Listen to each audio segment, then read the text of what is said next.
Hello, I'm the Nostalgia Critic. I remember it so you don't have to. Mighty Morphin Power Rangers. I have to admit, growing up, I wasn't really a Power Rangers kid. I was more in that Ninja Turtles X-Men kind of crowd. In fact, when the show first premiered, I remember saying to myself, there's no way this is gonna catch on. People can't possibly be this stupid. And this is why I'm not in the stock market.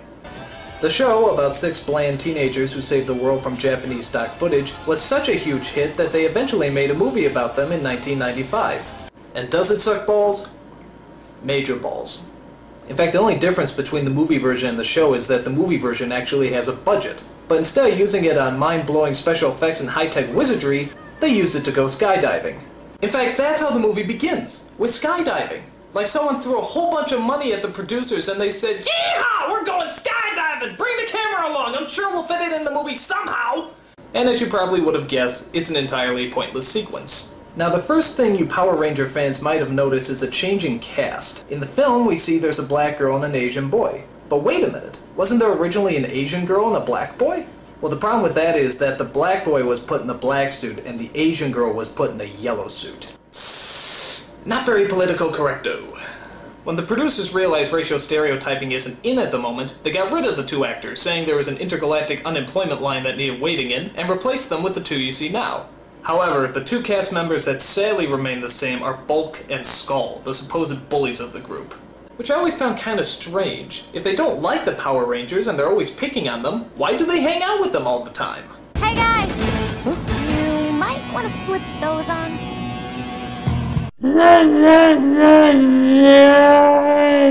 The story, or some semblance thereof, is centered around a space-traveling villain named Ivan Ooze, who's just a little less annoying than Rita and Zed, the Lucy and Ricky Ricardo of evil. Finally, a real man! His plan is to hunt down and destroy the Power Rangers' intergalactic leader Zordon, who, despite having all the powers of the universe, still can't manage to sync up his voice with his lip movements. It is good to see you again, too. Oh, and I forgot about his little assistant Alpha. The best way to describe him is imagine C-3PO being even gayer than he already is. I know that's hard to fathom, but that's pretty much what you get. Things start heating up when Ooze starts destroying Zordon for making him miss all the years of torment Earth has gone through. The Black Plague! The Spanish Inquisition! The Lady Country Union! I gotta admit, that's kind of funny. So Zordon's power is destroyed and he's slowly wasting away into a festering ball of nothingness. But don't worry, that doesn't interrupt the Rangers skydiving and rollerblading. It does, however, take away their Mighty Morphin powers. That seems to get their attention. We may not have our powers, but we're still the Power Rangers. I'm gonna disagree with you there, Tommy. You see, being a Power Ranger implies that you have actual power. So, without power, you're just a plain old Ranger. And trust me, they're not very powerful. Especially when trying to protect picnic baskets. Alphabet tells him that the only way to save Zordon is to find the Great Power that's located on a planet far, far away. The Great Power? Well, what's that? Where did it come from? How does it work? Well, this movie has far too many action sequences to worry about tiny little things like plot. However, it does take time to tap into our emotional sides. Zordon, you can't leave us! Ever since you came into our lives, you've been like a father to us all.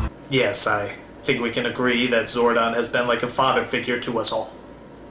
Where are these kids' parents? I mean, seriously, do they ever show up? Are they so inattentive that they don't even know that their kids are on another planet fighting giant black chickens? Do you think they even know that their kids are Power Rangers? How do you miss something like that? And just when you thought this movie couldn't get any lamer, take a look at what pops up next. I am Dulcia, Master Warrior of the planet Phaedos. The planet what? Come on, you can find more convincing names than Star Trek word jumble. So apparently she fights off the birds by swinging these 2 sticks together, throwing them into some kind of hypnotic trance. Yeah, how is that supposed to put you in a trance, just taking 2 sticks and swinging them up and down, up and down, up and down, up and down, up and down, up and down, up and down, up and down, up and down, up and down, up and down, up and down, up. You win this round, Dulcia. So she tells them that they have to travel to a giant phallic symbol that apparently holds the great power. To do that, she dresses them in fashionable burqas and gives them the power of the new sacred animals. You are the bear, fierce and unstoppable. You are the wolf, cunning and swift. Adam, what's wrong? I'm a frog. Yes, a frog. Like the one you kissed. To get a handsome prince. What the hell is that? Kissing is my superpower? You shitting me? They get the strength and the swift and I get kissing? What kind of bullshit is that? Don't let her get away with that! Stand up for yourself, maggot! Hey! Hey, bitch, get back here! Where's my real superpower? Hey! Hey! Hey! Fuck this, man. I'm gonna go into anime. So the Power Rangers set out on a spiritual and enlightening journey, which I actually kinda like. It's good to see these kids look inside themselves and discover their true spiritual essence. And what exactly do they learn on this journey of self-discovery? Nothing! They kick some ass and they get their powers back. That's it. Bullshit. That's like telling a kid the secret to enlightenment is punching somebody in the face, which isn't that bad an idea right now. As always, the Power Rangers have a thrilling giant robot fight in the middle of the city. The traditional toy robot models are replaced this time with CG replicas. And I never thought I'd say this, but after watching this metallic diarrhea, I think I actually prefer the toy robot models. There's also a subplot about how Ivan Ooze hypnotizes all the parents in the city and forces them to jump off a cliff. I'm sympathizing with them at this point. But don't worry, there's a little 12-year-old boy who knows how to operate a crane and a monorail. Where the hell did he pick that up? Was there a how to handle heavy machinery class in grade school? If so, how did I miss that class? The battle eventually works itself up into outer space, where the mother of all finishing blows is thrown. Dude, did you just see that? Real good lesson for the kids, guys. If you can't overcome your enemies, just kick them in the happy sack and they'll go down like anyone else. Top notch! Upon hitting an asteroid, Ivan Ooze is destroyed and the Power Rangers fly off to save Zordon. But unfortunately, they're too late. Zordon is gone. If only they had gone to save him first instead of showing off their brand new fighting moves and special effects. If only. If only. Remember what we learned? To those who possess the great power, all things are possible. No, Tommy, no. That's crazy talk. Come on.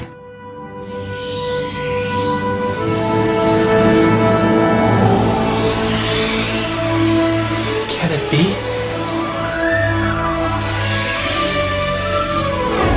Is it possible?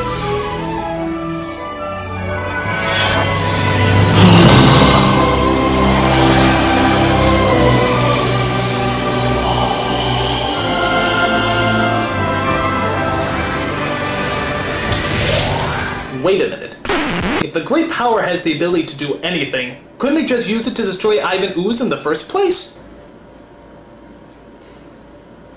This movie makes no sense! Nothing about the Power Rangers does! How come the monsters always land in the exact same city? How come the city turns into a canyon whenever the fight scene's about to happen? How come nobody recognizes the Rangers even though they wear the exact same colors every day? How come they always move like they have Tourette's syndrome? How come Rita's voice never sounds right? How come they dress up like NASCAR mannequins? How come it's sunny in space? How come Alpha's so gay? How come Kimberly's so hot? Why? Why? Why?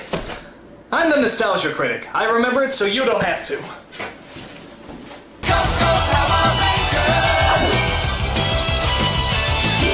And why is that song so damn catchy?